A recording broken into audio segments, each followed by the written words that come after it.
गंगापूर तालुक्यातील अमळनेर वस्तीत जायकवाडी धरणाच्या बॅकवॉटरमध्ये बुडून दोन चिमुकल्या चुलत भावंडांचा मृत्यू झाल्याची घटना रविवारी दुपारी 2 वाजेच्या सुमारास घडली. तन्वी अविनाश मिसाळ वय वर्ष 2 आणि आयुष रवींद्र मिसाळ वय वर्ष 3 अशी मृत बालकांची नावं आहेत. अमळनेर येथील रवींद्र मिसाळ व अविनाश मिसाळ या सख्ख्या भावांची शेती जायकवाडी बॅकवॉटर लगत आहे, त्यामुळे कुटुंब शेतवस्तीवरच वास्तव्यास आहे. रविवारी दुपारी तन्वी व आयुष ही दोन्ही मुलं घराच्या अंगणात खेळत होती.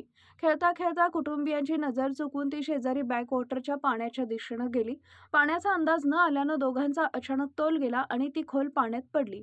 मुलं सुरक्षित ठिकाणी खेळत असतील असा समज झाल्यानं काही वेळ कुटुंबियांचे त्यांच्याकडे लक्ष गेलं नाही.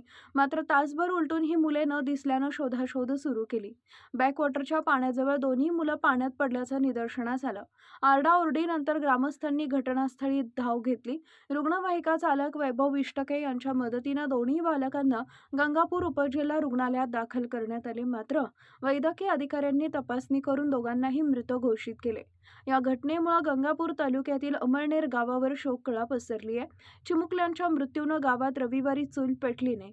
मृत आयुष हा रवींद्र मिसाळ यांचा एकुलता एक मुलगा, तर तन्वी ही अविनाश मिसाळ यांची एकुलती एक मुलगी होती. मिसाळ कुटुंबातील दोन्ही भावांच्या घरचे एकुलते एक मुलं अपघाती पद्धतीनं हिरावल्यानं कुटुंबावर दुःखाचा डोंगर कोसळलाय. सायंकाळी 5 वाजता अमळनेर वस्ती इथं दोन्ही चिमुकल्यांवर अंत्यसंस्कार करण्यात आले.